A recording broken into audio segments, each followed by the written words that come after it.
जय हिंद। स्वागत है आपका न्यूज़ बिहार में। चलिए देखते हैं आज के तमाम बड़ी खबरों को। बिहार के समस्तीपुर से 2 किलोमीटर लंबी रेल पटरी गायब। पुलिस के पहुंचते ही रेलवे में मचा हड़कंप। बिहार में सड़क और ट्रेन इंजन की चोरी के बाद रेल पटरी के गायब होने का मामला सामने आया है। समस्तीपुर रेल मंडल में करीब 2 किलोमीटर रेल पटरी गायब हो गई है। मामले के प्रकाश में आने के बाद इस पूरे मामले की जांच में पुलिस लग गई है। स्थानीय लोगों का कहना है कि इस मामले में आरपीएफ के पुलिस पदाधिकारी की मिलीभगत से रेलवे पटरी की चोरी हुई है। हालांकि इस मामले के सामने आने के बाद समस्तीपुर रेल मंडल के सुरक्षा आयुक्त ने झंझारपुर आरपीएफ पोस्ट के प्रभारी श्रीनिवास और मधुबनी के मुकेश कुमार सिंह को सस्पेंड कर दिया गया है। लोहट चीनी मिल से पुरानी एमजी लाइन स्क्रैप मामले में रविवार को रेल आईजी शरद चंद्र पारी लोहट चीनी मिल परिसर पहुंचे। उन्होंने उखाड़ी गई रेलवे लाइन से संबंधित स्थानीय लोगों व मिल परिसर में रहने वाले कर्मियों से पूछताछ की। उन्होंने चीनी मिल के अंदर जाकर जायजा लिया व आवश्यक पूछताछ की। रेल आईजी ने जांच को लेकर विशेष कुछ बताने से इनकार किया है। उन्होंने कहा कि जांच पारदर्शिता के साथ की जा रही है। जांच पूरा होने के बाद ही मामले का खुलासा हो पाएगा। उन्होंने कहा कि अभी पर्याप्त मात्रा में कागजात उपलब्ध नहीं हो पाया है। पहली नजर में ये रेलवे की संपत्ति ही मानी जाएगी। इसके लिए पर्याप्त कागजातों की जांच के बाद ही मामले में कुछ कहा जाएगा।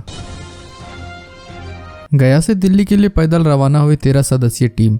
माउंटेन मैन दशरथ मांझी को भारत रत्न देने की करेगी मांग। माउंटेन मैन बाबा दशरथ मांझी को भारत रत्न दिलाने की मांग को लेकर जिले के गहलोर घाटी से रविवार को 13 सदस्यीय दल दिल्ली के लिए पैदल रवाना हो गया। पदयात्रा में भाग लिए 13 सदस्यों ने कहा कि बाबा अपने जीवन काल में दिल्ली पैदल पहुंचे थे, तो आज हम सभी 13 सदस्य मिलकर घाटी से पैदल दिल्ली पहुंचकर उनके लिए भारत रत्न की मांग सरकार से करेंगे। दिल्ली पदयात्रा को हरी झंडी दिखाने पूर्व मुख्यमंत्री जीतन राम मांझी गहलोर घाटी पहुंचे और दिल्ली पदयात्रा में भाग लेने वाले सदस्यों को टोपी व माला पहनाकर सम्मानित किया। मौके पर उपस्थित लोगों को संबोधित करते हुए उन्होंने कहा कि मुख्यमंत्री नीतीश कुमार ने अपनी कुर्सी पर बाबा दशरथ मांझी को बैठाकर सम्मान दिया था। इतना ही नहीं, उनकी वजह से ही उनके नाम के आगे पूर्व मुख्यमंत्री लगाया जाता है। पूर्व मुख्यमंत्री ने कहा कि दशरथ बाबा को भारत रत्न की मांग तो काफी दिनों से की जा रही है, पर कोई सुनने को तैयार नहीं है। जीतन राम मांझी ने कहा कि पदयात्रा में जो भी समस्या उत्पन्न होगी उसके लिए हम हर संभव तैयार रहेंगे। जिस राज्य में पदयात्रा करते लोग दिल्ली जाएंगे, उनकी सुरक्षा एवं मदद के लिए उस राज्य के गवर्नर सिक्योरिटी मुख्यमंत्री को पत्र भेजकर सूचना देंगे। पटना में भयानक हादसा, घर में सिलेंडर ब्लास्ट। हादसे में एक की मौत, परिवार के कई सदस्य घायल। बिहार की राजधानी पटना से बड़ी खबर सामने आ रही है, जहां पर घर में सिलेंडर विस्फोट होने से एक व्यक्ति की मौत हो गई है। वहीं परिवार के 5 सदस्य गंभीर रूप से घायल हो गए हैं। सभी घायलों को पीएमसीएच में भर्ती कराया गया। यह हादसा पटना के कदमकुआं थाना क्षेत्र के अमरुद्दी गली में हुई है। जानकारी के अनुसार खाना बनाने के दौरान गैस सिलेंडर लीक कर गया, जिसकी जाँच करने के लिए एक मिस्त्री को बुलाया गया। मिस्त्री जब इसकी जाँच कर रहा था, उसी समय नोजल में आग लग गई और फिर सिलेंडर विस्फोट कर गया। घटना के बाद अफरा तफरी मच गई। वहीं हादसे की सूचना पर पहुंची पुलिस पूरे मामले की छानबीन में जुट गई। सिलेंडर ब्लास्ट का कारण सिलेंडर में गैस रिसाव होना बताया जा रहा है। घायलों में 2 महिला, 1 पुरुष और 2 बच्चे शामिल हैं। सभी का इलाज पटना के पीएमसीएच में चल रहा है। सभी की हालत स्थिर बताई जा रही है। जिस इलाके में यह घटना हुई है वह घनी आबादी वाला इलाका है।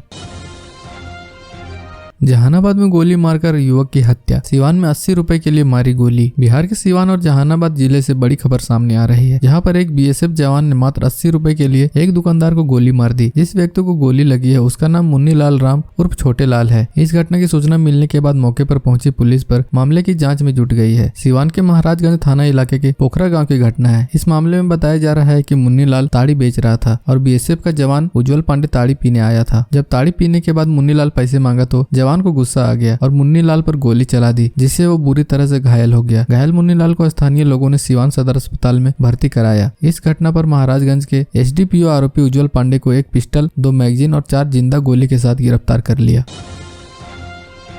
भागलपुर में विक्रमशिला सेतु पर भीषण सड़क हादसा। एसएससी का एग्जाम देकर लौट रहे भाई बहन को ट्रक ने कुचला। बिहार के भागलपुर में बड़ा सड़क हादसा हुआ है, जहां पर ट्रक ने बाइक सवार भाई बहन को कुचल दिया है। दोनों के चिथड़े उड़ गए। सिर का हिस्सा 1-1 इंच में अलग हो गया है। दोनों मृतक एसएससी का एग्जाम देकर लौट रहे थे। मृतिका के पास से आधार कार्ड मिला है, जिसमें मधु कुमारी लिखा हुआ है। महिला रंगरा की रहने वाली है। पुलिस नंबर प्लेट गाड़ी है। लड़का ब्रजेश कुमार पिता कैलाश पंडित जगतपुर का रहने वाला है। दोनों का सिर कुचला गया है। घटना की सूचना पर पहुंची पुलिस ने ट्रक को जब्त कर लिया। जानकारी के अनुसार ट्रक और बाइक दोनों भागलपुर के ओर से नवगछिया जा रहे थे। ओवरटेक करने के दौरान सामने से अज्ञात वाहन ने धक्का मार दिया, जिसके बाद बाइक सवार भाई बहन ट्रक के चक्के की चपेट में आ गए। दोनों का सिर बुरी तरह से कुचला गया है। घटनास्थल पर पहुंची पुलिस ने शव को कब्जे में लेकर पोस्टमार्टम के लिए मायागंज अस्पताल भेज दिया। इस घटना की सूचना मिलते ही मृतक के परिजन मायागंज अस्पताल पहुंच गए।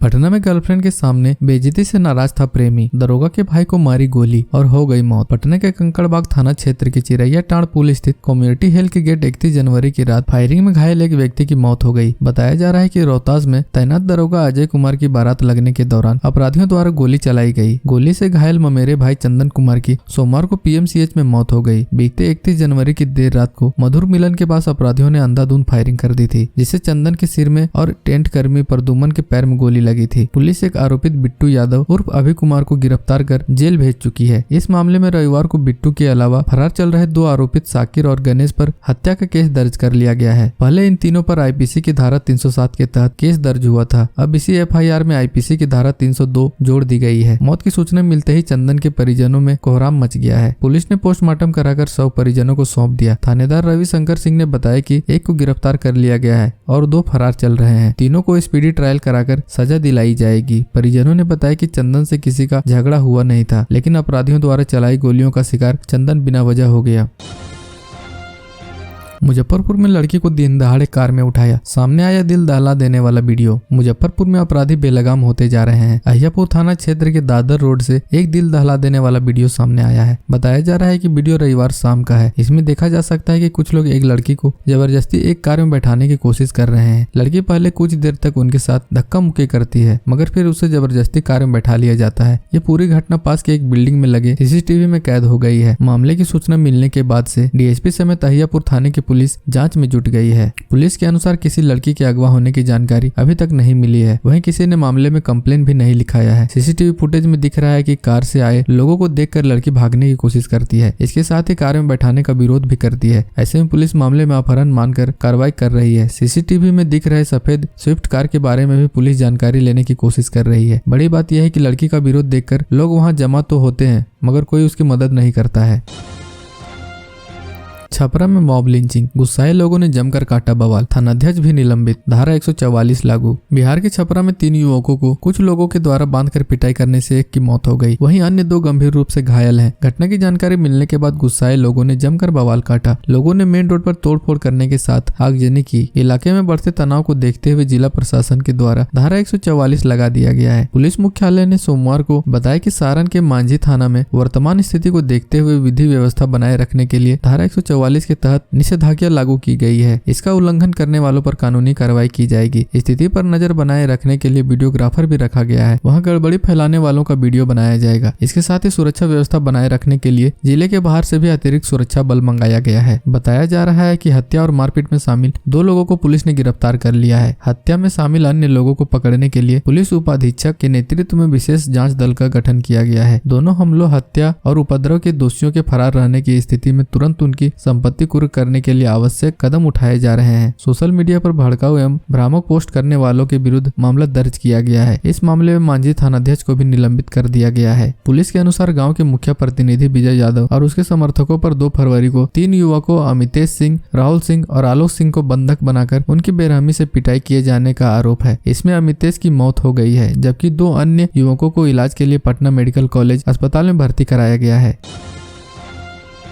बिहार में अंडा खाने के विवाद में हुई गोलीबारी, महिला की मौत, वार्ड सदस्य सहित 10 जख्मी। कोबरा प्रखंड के खुदवा थाना क्षेत्र के मलवा गांव में अंडा खाने के विवाद को लेकर 2 पक्ष के बीच आपस में हुई गोलीबारी में एक महिला की मौत हो गई, जबकि 1 दर्जन के करीब लोग घायल बताए जा रहे हैं। घायलों में 3 लोगों की हालत गंभीर बताई जा रही है। इन लोगों को सदर अस्पताल में प्राथमिक उपचार के बाद डॉक्टरों ने आगे रेफर कर दिया है। गोली लगने से जिस महिला की मौत हुई है उसकी पहचान तापेश्वर राम की पत्नी मोहरबानी देवी के रूप में हुई है। घटना को लेकर अलग अलग आरोप लगाए जा रहे हैं। कुछ लोगों का कहना था कि गांव में रविदास पूजा को लेकर कार्यक्रम चल रहा था, इसी बीच 2 पक्षों के लोगों में विवाद हो गया, फिर मारपीट के साथ फायरिंग शुरू हो गई। इधर कुछ लोगों का यह भी कहना है कि गांव में अंडे की दुकान पर उधारी अंडा खाने को लेकर विवाद हुआ और फिर 2 पक्ष एक दूसरे से भिड़ गए। देखते ही देखते दोनों पक्ष एक दूसरे पर हमलावर हो गए। मारपीट के दौरान एक सनकी युवक ने पिस्तौल निकाली और एक के बाद एक फायरिंग करने लगा। लगातार फायरिंग से पूरे इलाके में हड़कंप मच गया। काफी देर तक मलवा गाँव में अफरा तफरी की स्थिति बनी रही। मारपीट के दौरान जब फायरिंग हुई तो गाँव में दहशत मच गया। अधिकांश लोग घरों में घुस गए। हालांकि कुछ देर बाद जब निकले तो देखा कि इस गोलीबारी में एक महिला की मौत हो गई, जबकि वार्ड सदस्य सहित लगभग 10 लोग जख्मी हो गए। नीतीश कुमार की बड़ी घोषणा, इस साल से मेडिकल व इंजीनियरिंग में छात्राओं के लिए 1/3 सीट होगी रिजर्व। मुख्यमंत्री नीतीश कुमार ने कहा कि नए सत्र 2023 से राज्य के मेडिकल और इंजीनियरिंग कॉलेजों की 1/3 सीटें लड़कियों के लिए आरक्षित रहेंगी। इसकी सभी तैयारी पूरी कर ली गई है। उन्होंने कहा कि हम लोग जब पढ़ते थे तब कोई लड़की नहीं पढ़ती थी। हमने इंजीनियरिंग और मेडिकल की पढ़ाई में लड़कियों के लिए कम से कम 1/3 सीट आरक्षित कर दी है। वे रविवार को बिहार कॉलेज ऑफ इंजीनियरिंग पूर्ववर्ती छात्र समिति के वार्षिक मिलन समारोह में बोल रहे थे। उन्होंने कहा कि हम लोगों ने ही वर्ष 2013 में बिहार पुलिस की बहाली में महिलाओं को 35% का आरक्षण दिया। बिहार में जितनी महिलाएं पुलिस में हैं, उतनी दूसरे राज्यों में भी नहीं है। इसके अलावा बिहार की सभी सरकारी सेवाओं में महिलाओं को 35% तक आरक्षण दिया गया है। हम चाहते हैं कि NIT पटना का अधिक से अधिक विस्तार हो, इसलिए हर जिले में इंजीनियरिंग कॉलेज बनवा रहे हैं। NIT के विस्तार के लिए मिलेगी 25 एकड़ अतिरिक्त भूमि। मुख्यमंत्री ने कहा कि NIT पटना के विस्तार के लिए बिहटा में 125 एकड़ जमीन दी गई है। निर्माणाधीन बिहटा कैंपस से सटे खाली 25 एकड़ का भूखंड और दे दिया जाएगा। इसका निर्माण कार्य जल्द ही पूरा हो। पहले यहाँ कम छात्रों के पढ़ने की सुविधा थी, जो अब बढ़कर 4500 हो गई है। हम चाहेंगे कि संस्थान में पढ़ने वाले बच्चों की संख्या 9000 से अधिक हो जाए। उन्होंने कहा कि NIT पटना देश में बेहतर NIT बने, यह हमारी इच्छा है। इसमें संस्थान को राज्य सरकार से कोई मदद की दरकार हो तो वह भी पूरा होगा। बिहार की ऐसी ही तमाम छोटी बड़ी खबरों को जानने के लिए चैनल को सब्सक्राइब कर लें और बेल आइकन भी प्रेस कर दीजिएगा, ताकि हर वीडियो का नोटिफिकेशन आपके फोन में पहुंच जाए।